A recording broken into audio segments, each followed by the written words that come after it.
Good morning, everybody. Thank you for adjusting so graciously to our time change. I will start the introductions today so we can get rolling. I'm Karen Taylor, and I am Negotiations Chair for EM. Jim McFarland, Vice President, EM. Sarah Martin, Member Rights. Cam Wingenbach, Business Services. Ashley Evans, HR. Kristen Damer, Assistant Superintendent. Brandon Lennox, Superintendent.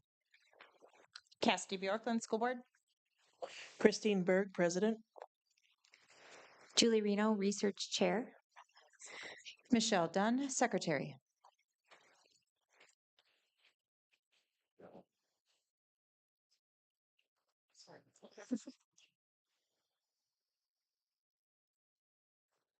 Karen, any additions or changes to the minutes? Are we ready to sign those? I think we're ready to sign.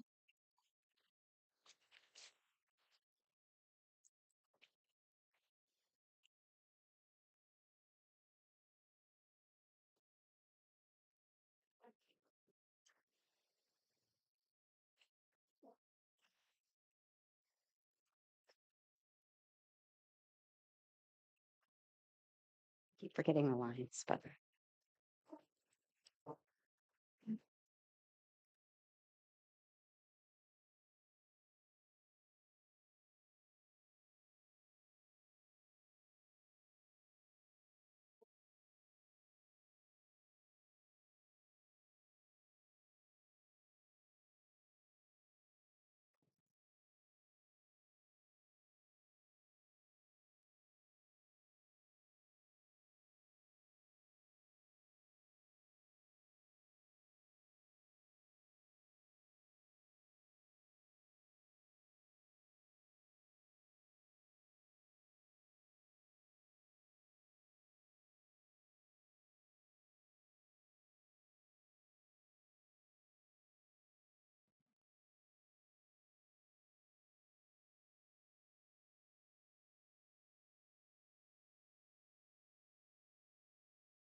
Yeah, if you need. It's warm in here too. How you doing, Ashley? I'm still cold. All right, we will get started if you are ready. Okay.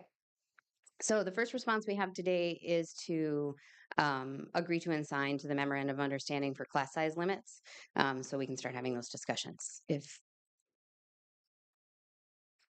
Here's a copy. No, it's not in the. I only printed 2 copies.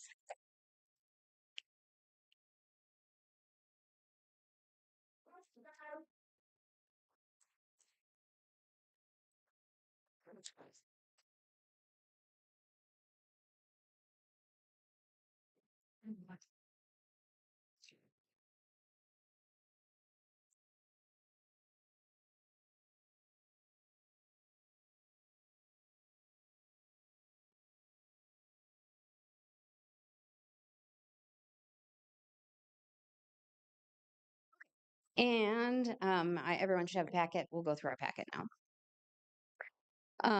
So the first section of the packet is really a response to the conversation we had about outside experience. And we're making the proposal that we adjust the nurses, social workers, and psychologists language that we agreed to last session or last round in the last contract to identify some the ability to review anyone hired after a certain point for that extra credit. One of the concerns we've heard, and I think you've heard, is individuals who were hired immediately previous to that contract who did not have the eligibility to. So employees who are hired in 2020 or after and did not have this language applied to their placement may ask to review the placement. A maximum of 2 years may be applied for an adjusted step placement, and the request to review must be made prior to June 1st, 2026, and will be applied for the 25-27 master agreement. So it gives a little wiggle room to ask for that and gives some grace for the Human Resources Department to apply that. Article 45 and then Article 5 and Article 23 really there. And this is in response to some of the changes we made based on the statutory changes that we applied to 23-25. So keeping Article 45 ABE ECFE teachers really mainly intact, but make some changes to sick leave specific to so Section 7. Letter B, sick leave may be taken for personal illness or when it becomes necessary to be absent from work and provide care for immediate or extended family, which matches teacher language and meets the spirit of the law, and also referencing ESST in that section. In C, identifying, just the caveat as allowed by Minnesota and federal law. And I think really that is the only change. I know there's some discussion about basic compensation and looking in that schedule. And I think where our team would be open to creative adjustments to that, we do have to continue to be wary of those programs and the limited kind of funding and budgeting that go into making sure that they have staffing and can meet the needs of the individuals they serve, which is really unique to these two programs. Any questions about that one? I just was gonna mention, just if people are looking at this, that the language that was struck under Section 7, letter B, is just a statutory reference that is no longer accurate. So it's not that anything is being taken away. It's just it's not valid anymore. And in our rewrite last time, we missed that. Yeah. And so then Article 5 and Article 23, we had the MOU specific to Jumpstart. And part of the discussion there last year was, again, a very unique program. And so in all three of these programs, maintaining individual seniority lists, and also then here in Article 5, creating a Section 10 and then bumping the other sections down to identify duty hours for the preschool Jumpstart Day. This is language from the previous MOU. Adding a section under prep time about the mutually agreed upon teacher and supervisor. I know about that that has been discussed, but that's a starting point. And then Article 23 adds a section specific to ABE or to Jumpstart and ABE ECFE on how layoff and recall occur specific for those programs. Jumpstart and Yeah, it really references Article 45 as well. So it's preschool, Jumpstart, and ABE ECFE with a subdivision specific to Jumpstart and preschool, which was in the previous MOU, and just a reference in some division seniority layoff and recall for ABE ECFE is covered in Article 45. Questions about those? And so as we jump into the appendices, I think our team recognizes there may be some continued back and forth in these, and we bring them to you potentially understanding that there could be changes and there could be discussion on what those look like. But just as a starting point, from Appendix B, looking at some practice into extended contract and extended assignment. So the homeless liaison in particular is doing work outside of the school year historically just because of the type of work that's been done. So addressing that within Appendix B, as well as the special education coach facilitators who do some to get files and things up to date, which we became aware of and would rather have documented in this way as opposed to how it has been done, which is time clock. Not striking third-party billing, but just asking that we push it down so it becomes, so we have some room to work on what that may look like. It may not fit well in that top section anymore. And again, this is an open-ended conversation, and talking to the person who used to do some of that third-party billing, a couple of thoughts as we were talking. Whether the stipend increases or not, that's a different discussion, but talking about how to make sure that stipend is applied appropriately, which we already started. So a couple of thoughts, what if we look by positional average, meaning if we know who does the most, that they're at 100% of the stipend, and we look at from that point on, how does that look for other groups who are doing still doing it. It is a part of the job. The expectation is that it's being done, but the reference to the stipend is showing, based on the amount really, or how that's being done, and we're recognizing that in this conversation. And or looking at almost a look back period where you're identifying, you might have the singular stipend, but if we're looking, for example, if you look at the amount of billing done between the start of school and December, and then you calculate based on how much billing has been done, um, Pat Sullivan and I talked a little bit yesterday about how there might be some value in that, not only to make sure paid in their billing, but they're doing the billing if it's dependent. Regardless of how we do that, added a section on third-party billing requires confirmation of completion to the Human Resources Department. Put through the coordinator of third-party billing, or the person in charge of that language could look different. By December 15th and June 15th, prior to paying the stipend, which will be paid 2 times per year in a final paycheck in December and June. And part of stating that is, again, the Human Resources Department wouldn't be digging through that work. We would need confirmation from the person doing that work to say, yep, Karen's done her third-party billing. So no matter how the stipend looks, I think there's some room there, but wanted to just put something on the table. And today that's all we're presenting on Appendix B. Any questions on that one? Probably, but not right now. The only thing that occurs to me is as part of that formula, it may also be important to take into account if there's supervision that's required. So sometimes people don't do the documentation themselves, but it's their license, their name. They have to go through and make sure it's acceptable. So, Yes. okay. Yep. And truthfully, we may be in a point where we don't know how to separate that out. And maybe the most important thing is just to identify how we're making sure it's done before the stipend is being done, if that makes sense. So I think we have some options, but I think we also could be at a point where we're just like, we're not touching the stipend. We're going to take a couple of years to figure out how it's being turned in and how we address it. But just as trying to brainstorm some ways of maybe we could how we can handle that differently. Appendix C and D are together, of course, extracurricular salary schedule, as well as kind of how that has been done. That first section really is just strikeouts of a change of position. Note anything, these changes are not necessarily additions or changes based on the activity schedule. Adaptive, anything with an asterisk is where we found a discrepancy in what it has been paid, what it is approved of, and what it was on the schedule. So there's an asterisk beside those. Girls basketball coordinator, middle school, that got bumped down to an activity, which is more appropriate to where that position is as opposed to being attached to basketball. And then our new positions of FCCLA, FFA, and HOSA are added.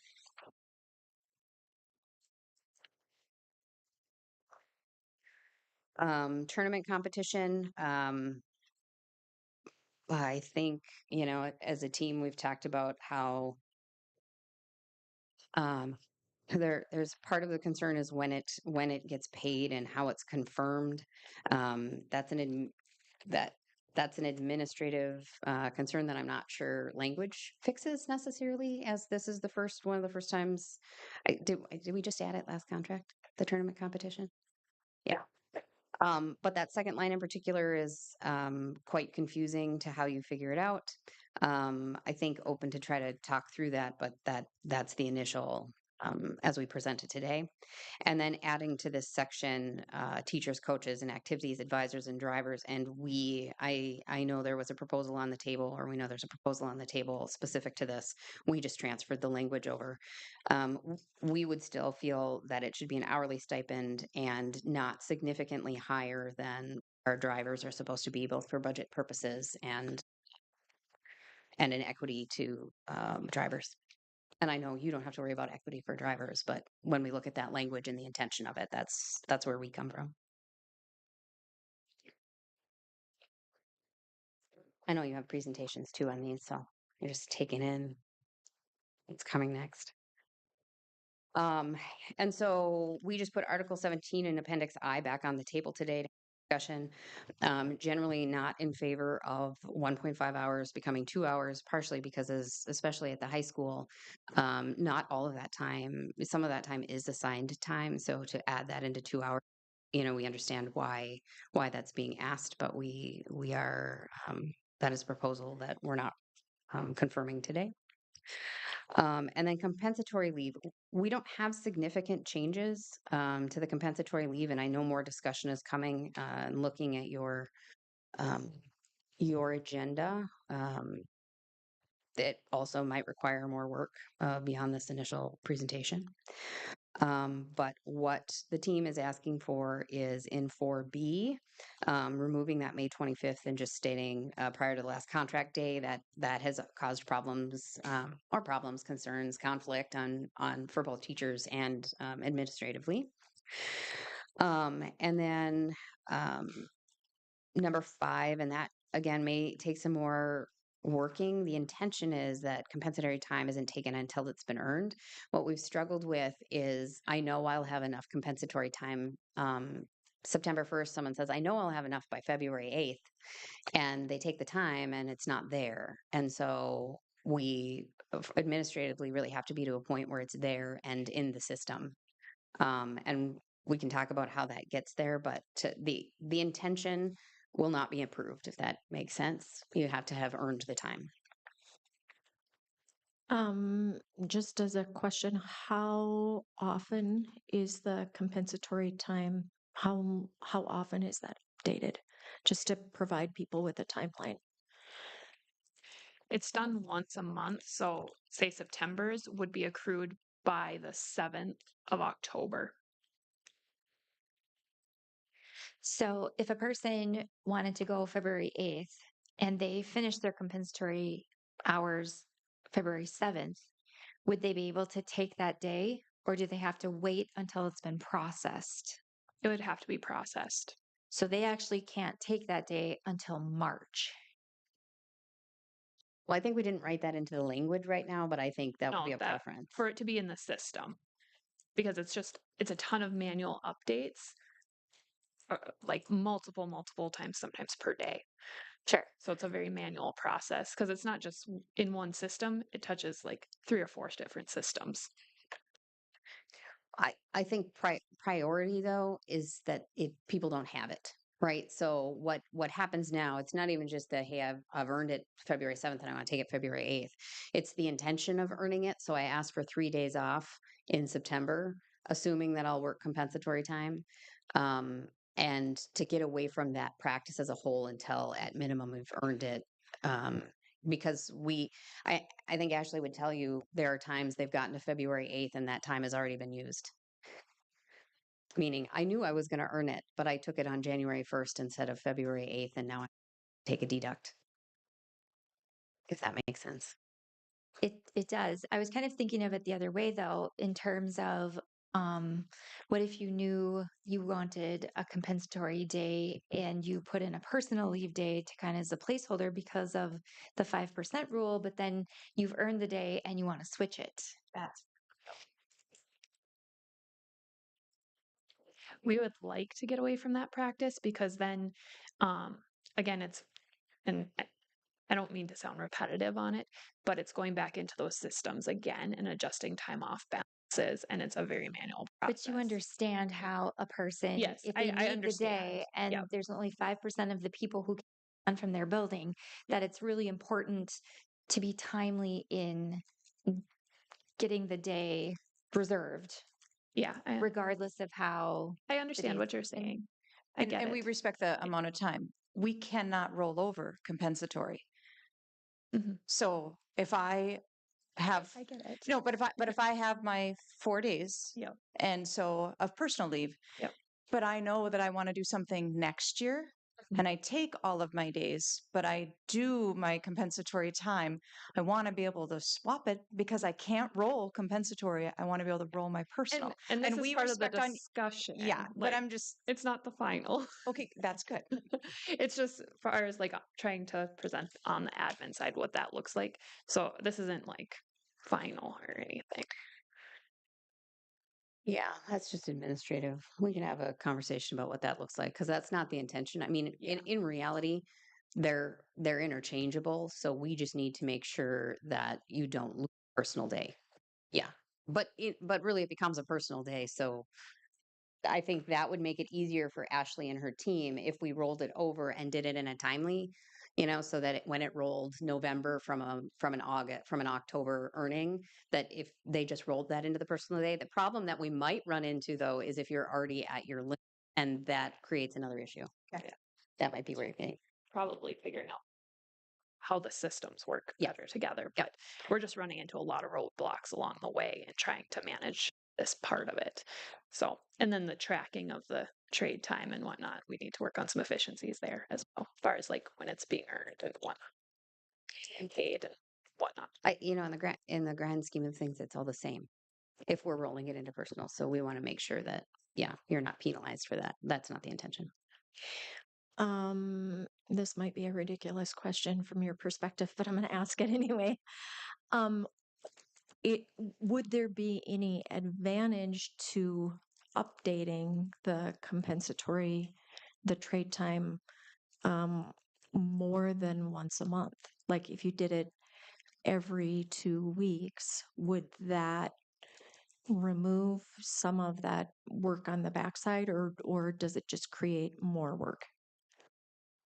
I would want to check in with my team first just to see what that would look like. It might create a little bit more, but it might not. So I would want to check with them before I speak on their behalf.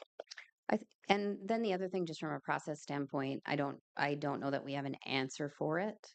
But getting to a point where picking up the time isn't your admin assistant putting it into a Excel spreadsheet at some point would be great. And I know Ashley's having conversations with her team. We don't really have an answer for you on that, but that's just something to put out there. Human error. That was going to be another question that I had is there a standardized procedure across the district for how that's recorded? Okay. There's an identified standard procedure. Whether it's followed or not.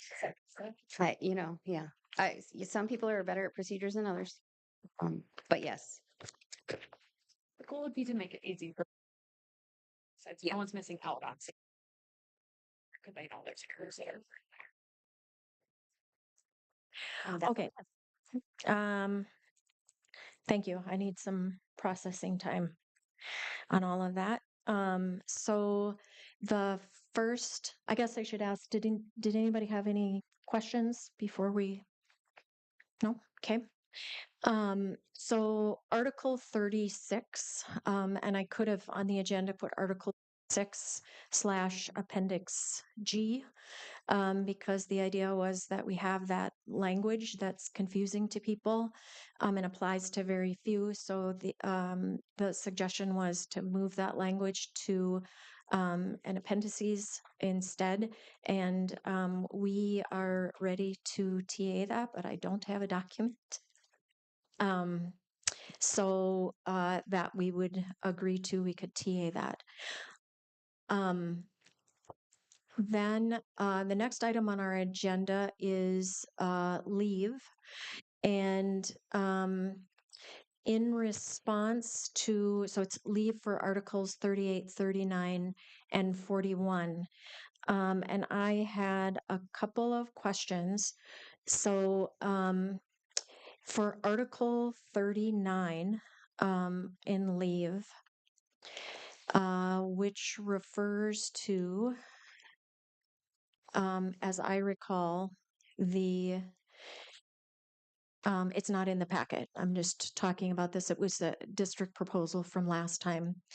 But in Article 39, sorry, it's the subdivision 5 under that is the school conference and activities leave. And what is in your proposal is pursuant to Minnesota 181-9412, employees are eligible for up to 16 hours annually of leave from work to attend an eligible child's school conferences and activities for each child within a 12-month period. And in our proposal, the definition of what made a child eligible was included. And I know that the statute is there, and what I'm going to say here is has more to do with maybe convenience than anything else. But I think if we do not have that definition included, you're going to get a lot of questions about it, and we're going to get a lot of questions about, like, well, my child is 19, but they're still in high school. Are they eligible? Like those kinds of things. And so I just wanted to ask if they're like not everything from the statute, so not everything from our proposal, but just would there be opposition to just including that chunk so that people know what an eligible what makes your child eligible, I guess, is kind of what that comes down to. And again, like the statute is right there. I just think it would alleviate a lot of questions for both sides, Okay. if that makes sense.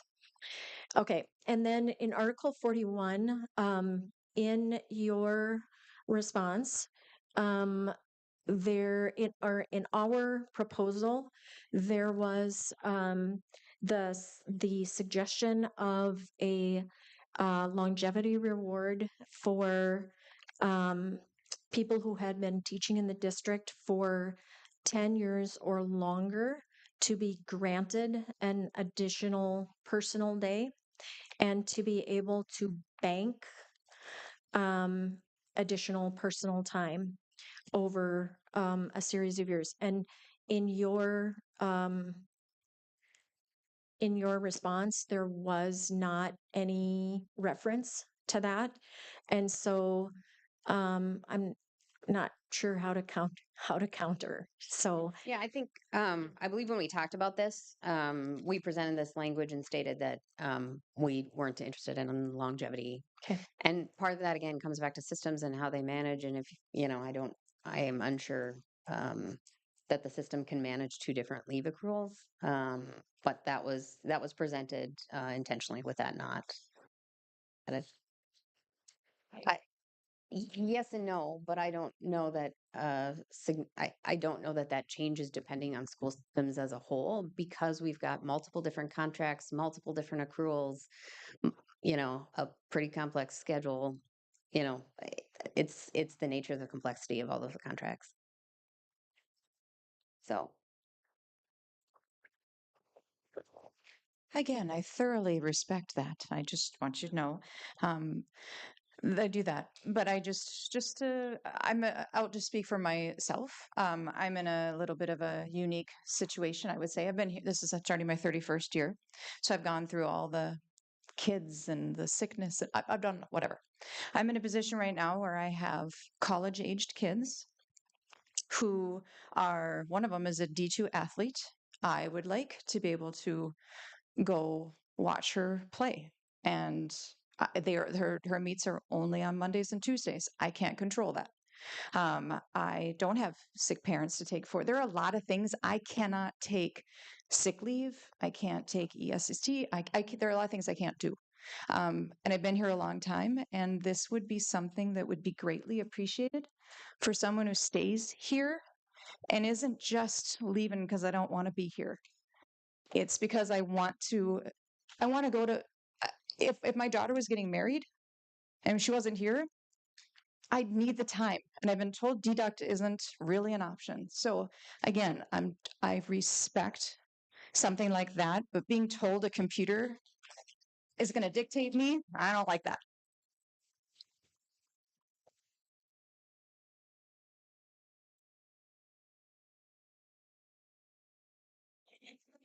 anything else on?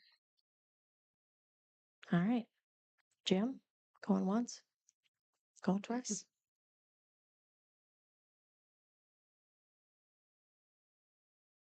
All right, so those two items were just general questions. Now we get to the actual packet that was handed out, and I'm going to apologize because we're going to start going through this, and I'm going to I'm going to put in some addendums. So it's not a quiz, but if you follow along, it'll be easier. Um, so we talked at one point in time about the possibility of combining the PLC MOU with the Flex Time MOU. So this, the first pages are an attempt to do that. And so you can see on this document that there's a part 1 that refers to professional learning community leadership, because we are kind of down to this being pretty specific to compensation for leadership. So I changed the title there. And then the timeline is just a matter of changed dates that are included. As far as responsibility, there's a change in letter B. It's to meet twice each year.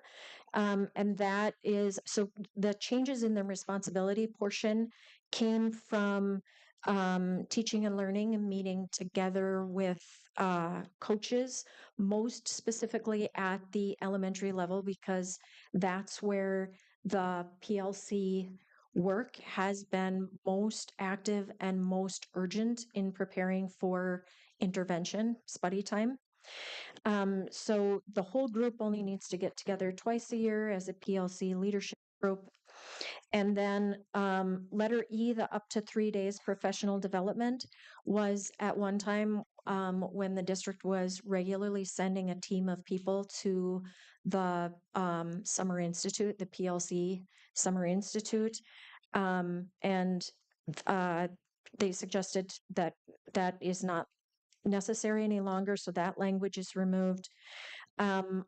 1 day at their assigned site to organize and apply training to their site improvement, also struck because it goes together with item C. And then what is now item C is approximately 20 hours per year. And that again comes from the group that's working specifically with the elementaries. And in the feedback survey and the site visits, we had that the information that we had from members were that there was a lot more responsibility that was being asked of the PLC leaders in collection of data and et cetera. And then the responsibilities that are under that: understand PLC lead communication from teaching and learning. They need some time to look at that, be able to ask questions before the meetings take place, follow the PLC protocol, ensure rules are assigned for meetings, roles, not rules, that there be a note taker and a timekeeper and et cetera. And then meet as PLC leads twice each year, which is redundant because that's in item B also. Selection, that remained the same, didn't change. Then if you go to the next page, compensation for PLC leadership positions, that is largely the same. We had encouragement from the assistant superintendent with the change in roles to re-propose the $1,000 per position. And then I have, I guess it's a question. If you go back, I was looking on Appendix B. I don't see anything there about compensation for PLC leadership. And I think it probably is in that PLC alignment plan. But I had a request from Horizon East and Horizon West building administration to split. So there were 5-8 PLC groups for music, for special ed, and for Phi Ed. And because of coaching availability to support their work, the administration at Horizon East is proposing that their PLC early start be on Tuesday, And I believe West is sticking to Wednesday so that they're on the same schedule as the K4 schools. So the building leadership has proposed that there be separate PLC leadership for music, Phi Ed, and special ed. And yes, and I'm not quite sure where to make that change other than to talk about it here because I think it might be in that PLC alignment plan that it identifies the leadership by group. But that's not my document. So, but anyway, that was a request that came, and I can forward that email on to you if you would like that. And then I think the rest of the document, when you get to the second part, that is the portion of the memorandum of understanding that applies to designated flex PLC time. Since it is no longer up to individual members to choose. So it's designated. And then the language that's included there, what's underlined, the language that's in the flex proposal is the language that came from your proposal. It's just that I put the two of them together because of the links that are between them. Okay. And I included the attached schedule after the signature lines. So there's the one line together for this language will sunset before the tables that give the dates.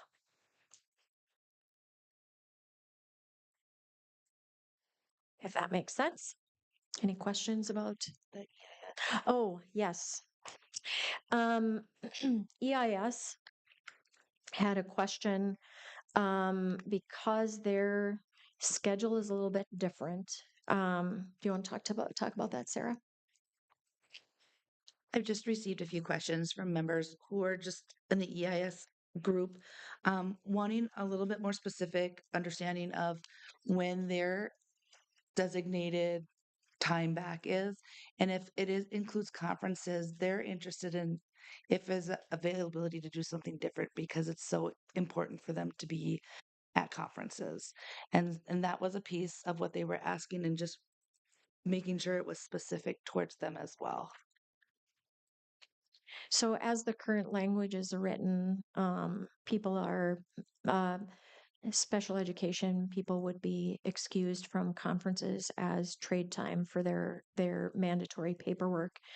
And what the EIS team is saying is that because their work is different and because these are earliest learners and they're still managing their needs and et cetera, that they feel like it's really important for them to be at conferences. So I think what they're looking for is an alternative specific to them for when their trade time could be. Okay, so I'm going to ask on behalf of the team because this is my wondering as we sit here on August 13th without recommendations in this presented document here that we're kind of on crunch time. So what out of the two asks that we have today about 5.8 in particular in EIS, what needs to be in this document before it's signed, in not knowing that we can get back together before school starts and some of these dates are dependent on signature? Well, I think that the 5.8 that, as I said, I don't the compensation is identified in this MOU. And then what it says is that leadership will determine who the PLC leaders are and the grouping. So like ultimately we don't control that. It's administrative. It's really just the I guess for EIS, probably what we would be looking for is the possibility of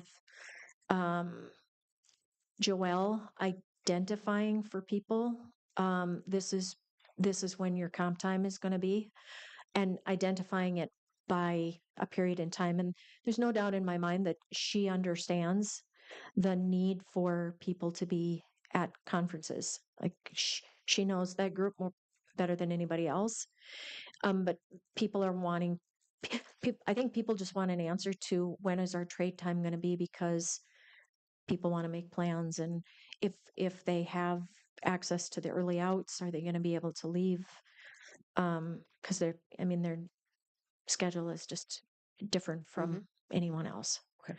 So I think what it would take is just agreement with Joelle to work with them on establishing that as soon as possible so that people can plan.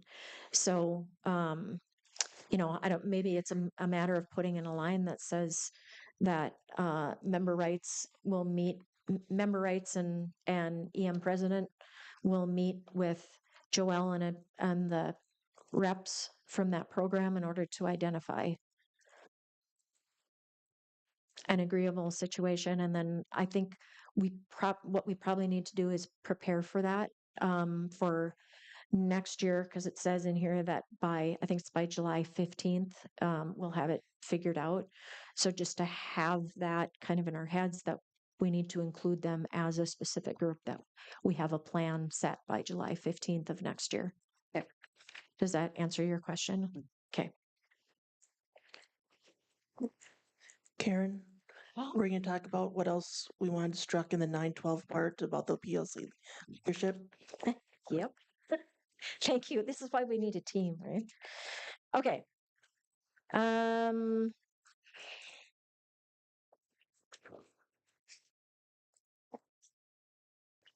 If I go back to the 912,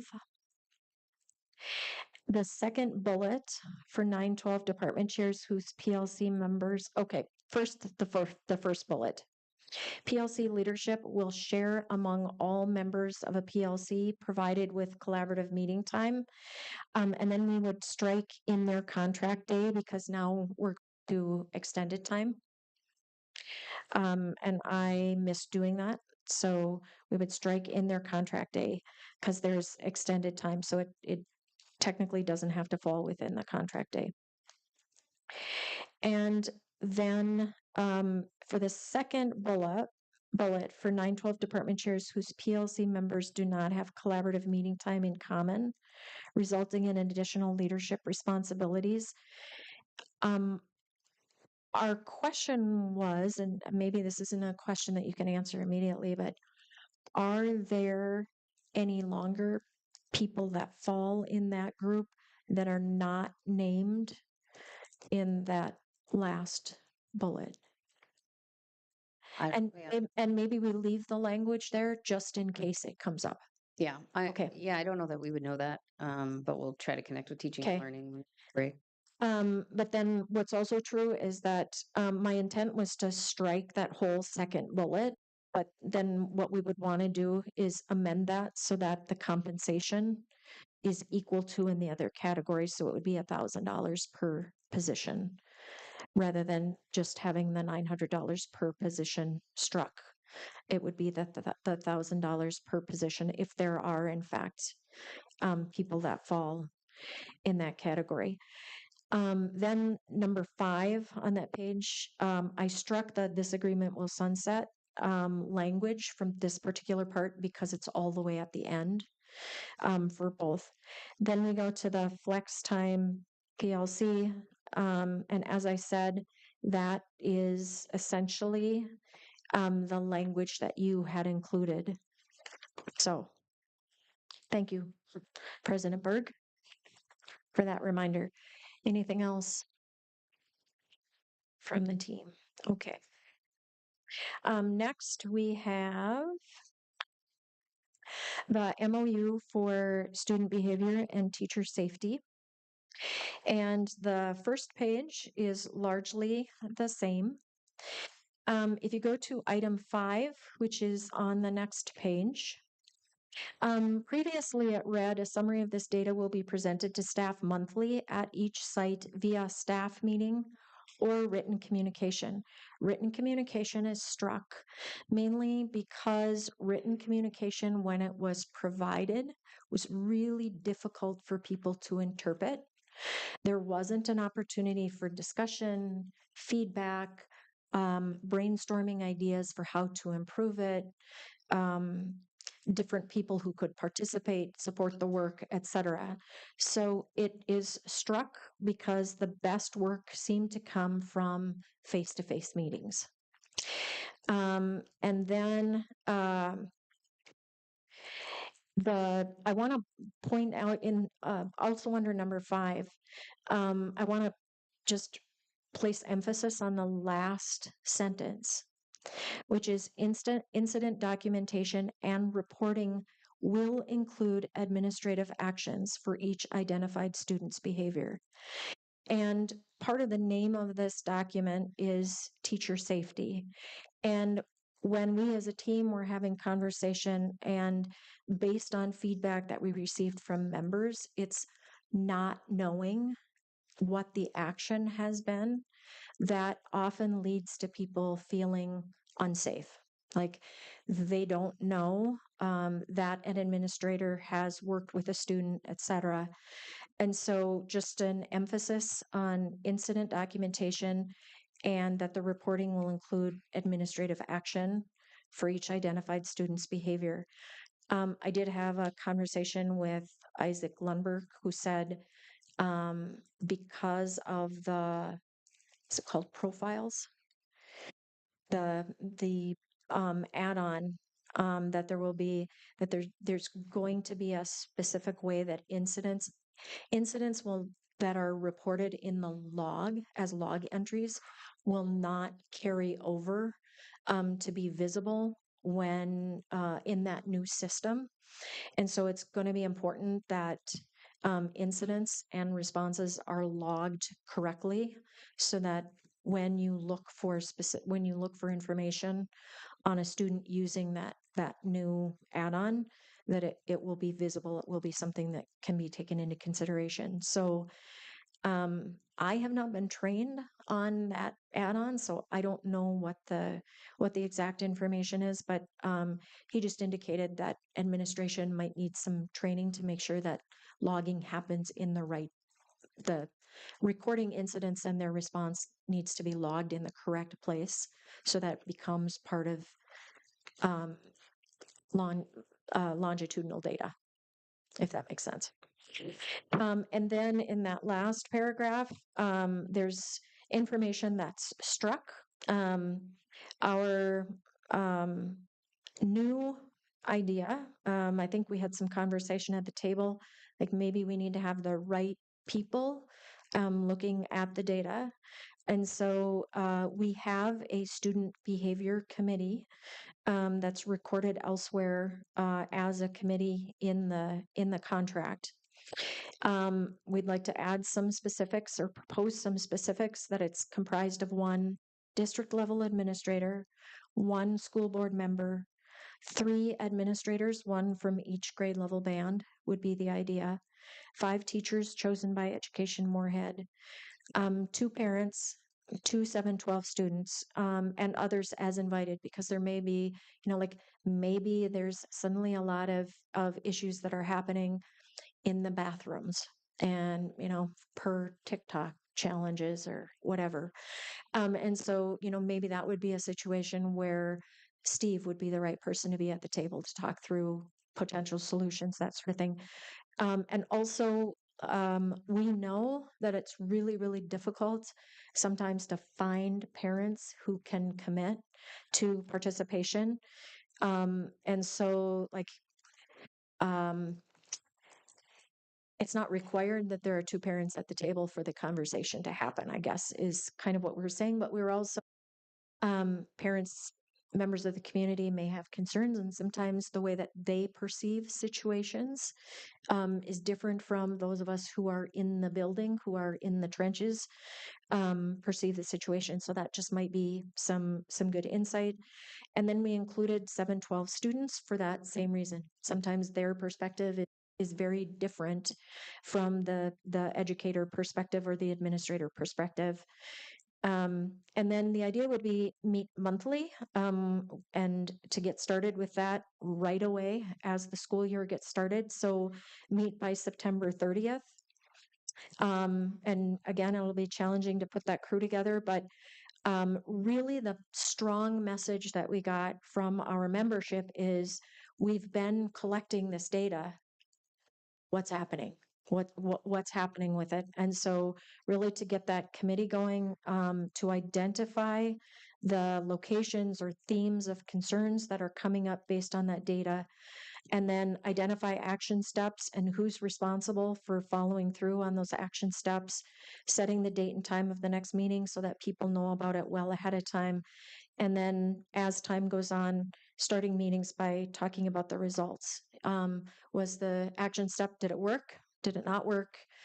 Is it looking like it's getting better, et cetera? And then the committee meeting agenda and minutes would be shared by district administration at Meet and Confer, so that attempt to keep people informed, and then also with the whole school board membership, so that when members of the committee, or excuse me, members of the community contact them with questions and concerns, they have access to sort of the summary of that data and et cetera. So that's the proposal for the student behavior.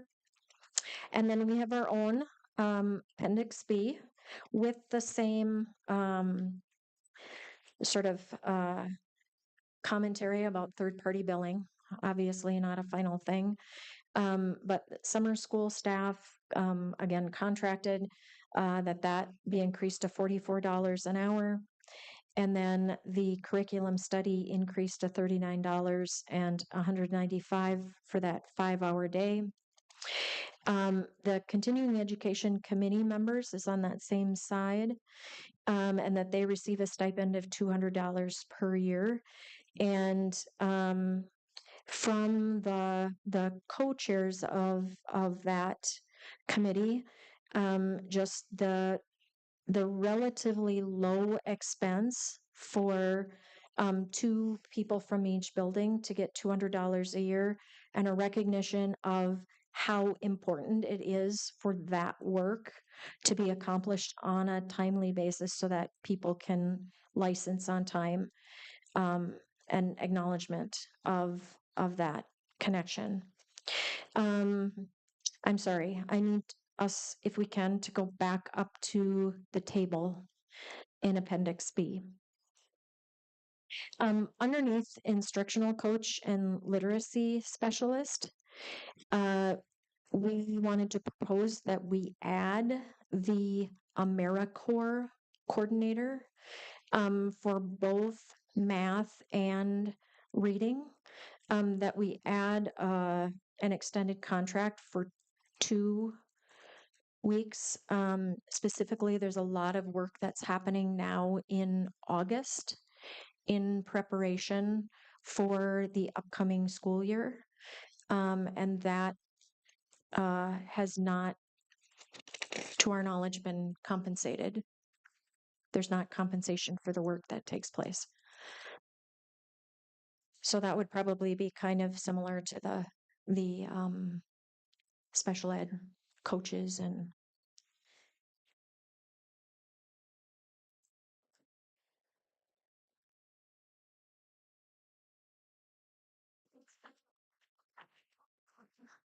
all right, team, did I miss anything? Okay. All right, then the next one is Appendix D, and we have just some changes as far as accuracy of naming organizations. So Math replaces, or Math League replaces Math, Science Olympiad replaces Science Team.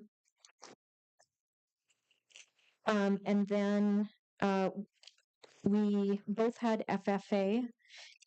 Some other, 2 other groups that are not represented here that we believe have been approved as student activities are PAY, Philanthropy and Youth, and National Honor Society.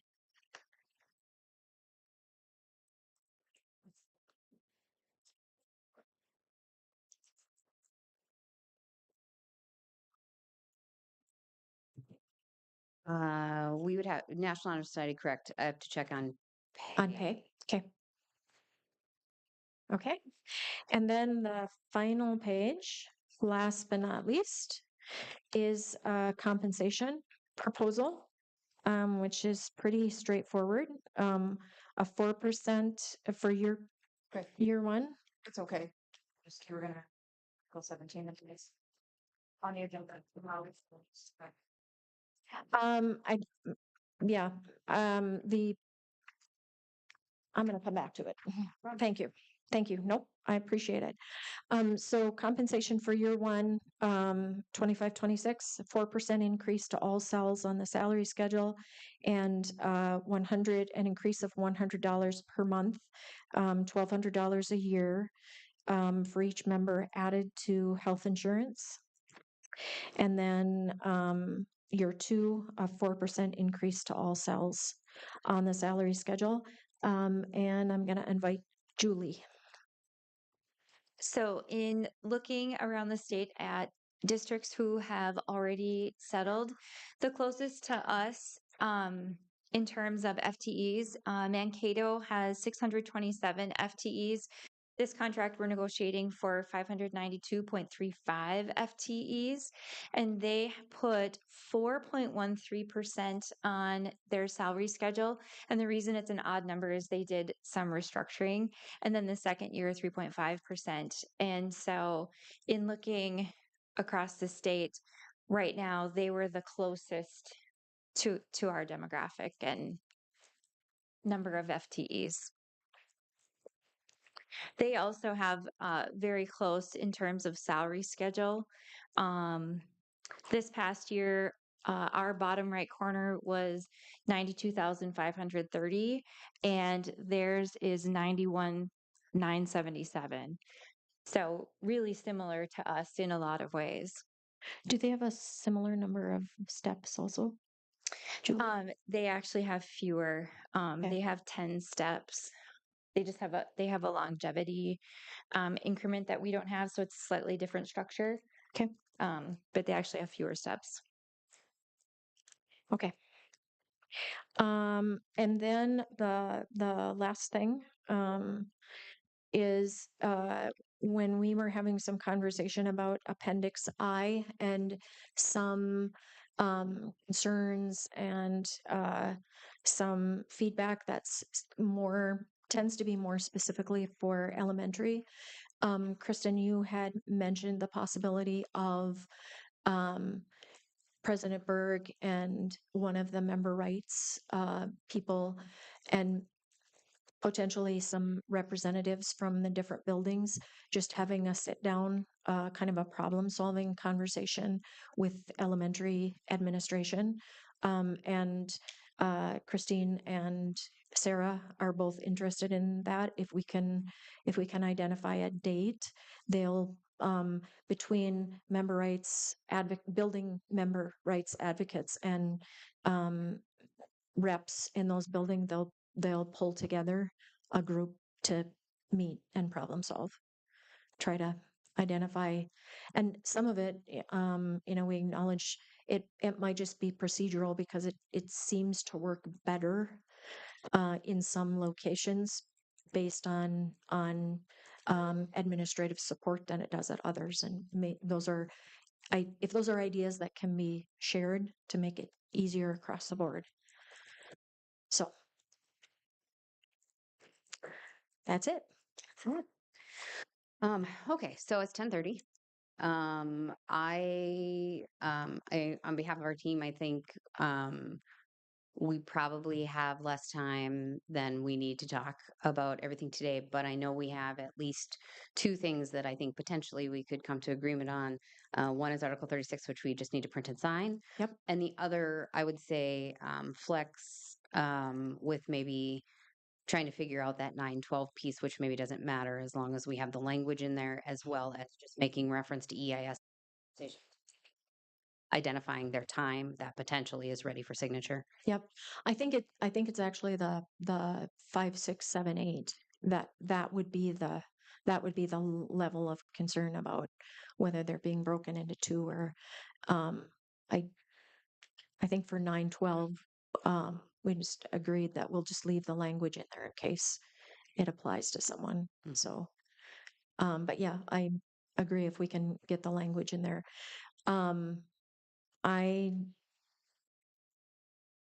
My head is so full that I'm not even sure.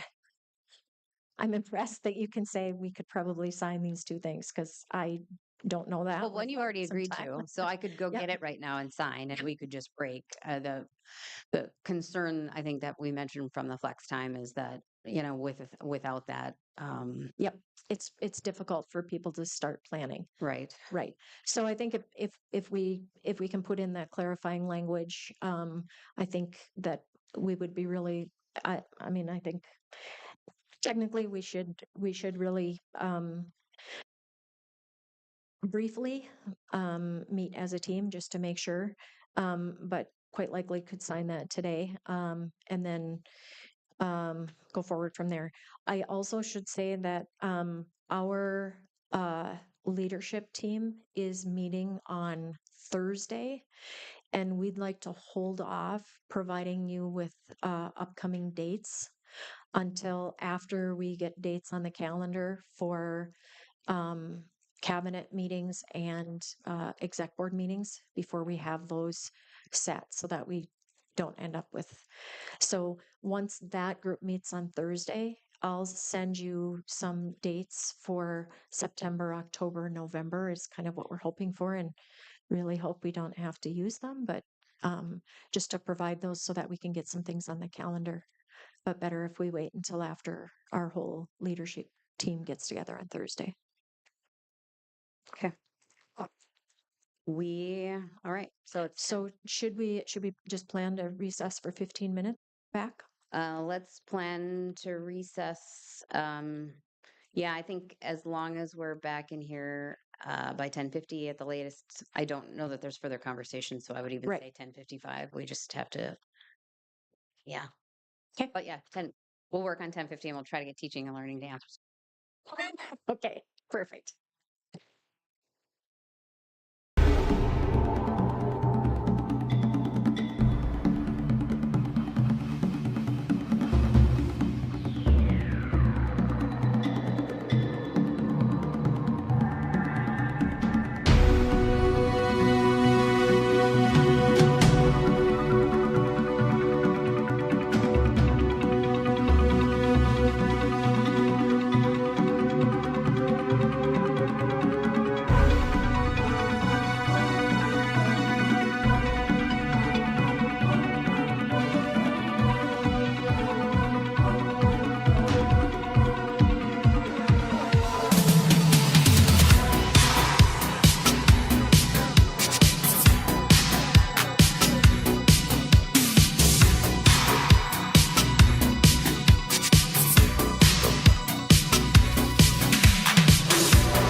The problem is 5.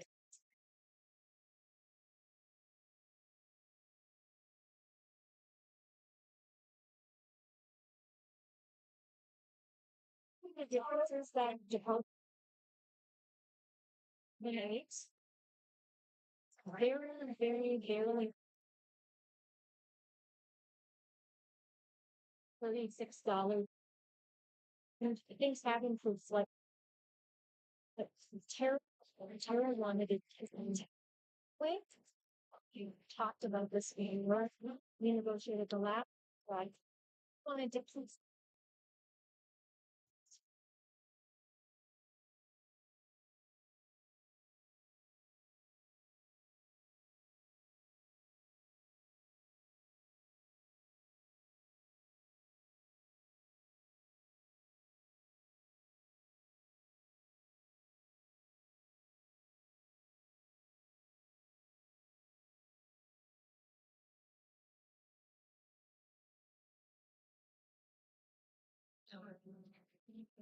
So then my question, I'll speak behalf of the group, like just talking about department chairs and PLC leads and how it's looked different, 7, 8, like I don't know how we address that in this document for a new leader coming in. So that might be our question. So what I indicated is, I think that is probably something I'm assuming that's something that's laid out in that linked document. Okay. The PLC plan, I think it's linked on the first page. And so that would be a decision that would need to be made and then added to that attached document so that it's accurate. And then I'm assuming that would also be information that needs to be communicated rather urgently to payroll so that if there are separate PLC leaders for 5, 6, and for 7, 8, that they each get appropriate compensation for that work that they're accepting. Okay. If that makes sense. So for the purposes of this, if we left the grade levels as it was and just went back to K8, 9, 12, as this had been adjusted, we recognize that it has to be adjusted in the alignment plan. Correct. So if you trust that this can either be reprinted or, because we had made that adjustment that I had emailed you about Mhm. or texted you about. And then the other thing on this memorandum is we just added a statement under flexible professional time, just noting that EIS needed to meet with early childhood leadership to identify alternative flex time in order to attend conferences by September, just so it gives them an opportunity to meet and have that conversation. So with that, if Does that document indicate that there will be communication with EM so that we know that that agreement has been reached? this does not say that, but I think there would be no concern with pulling someone into that meeting, and that Okay. would be communication with Jean Okay. and Ashley. Okay. And Sally is usually pretty good at communicating, so that. So I'll Should be just let good. you put eyes on that. Okay. And then the other is Article 36, which we didn't have copies of, but now we do. And that's the Article 36 Appendix G change. I'm gonna give her the. Oh, you want this part?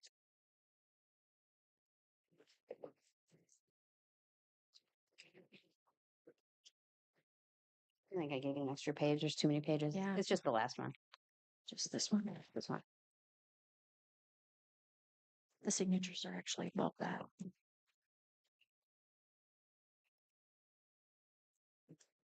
Okay, so that takes care of the EIS. Okay. So, and then I was sharing with the new members of the team that we typically, when we've had to do crossouts and et cetera, we, in the final draft, we indicate the final language. And so, any questions from the team? It addresses both of the issues. Okay.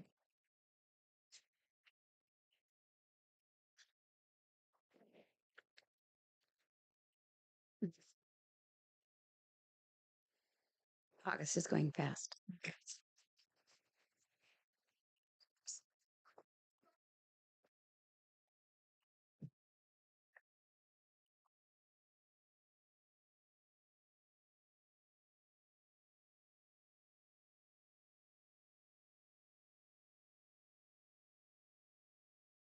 That is one of those words. We have to sign those.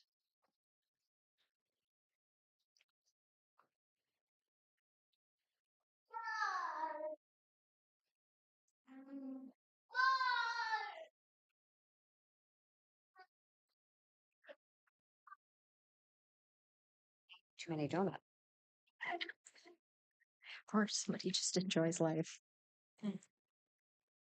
Well, actually, too many donuts. And you ever have too many donuts? No, so perfect thing. I'm trying to remember used a long time ago, there was a children's book about, I don't remember. The character was an animal that ate too many donuts and exploded. That would be problematic. I doubt it's a book that's around anymore. You maybe find it. Probably speaks to how old I am. Okay, so Your meeting- following our meeting on Thursday, I'll send you some dates, potential dates for September, October, and November. And Okay. anything else? So. Okay.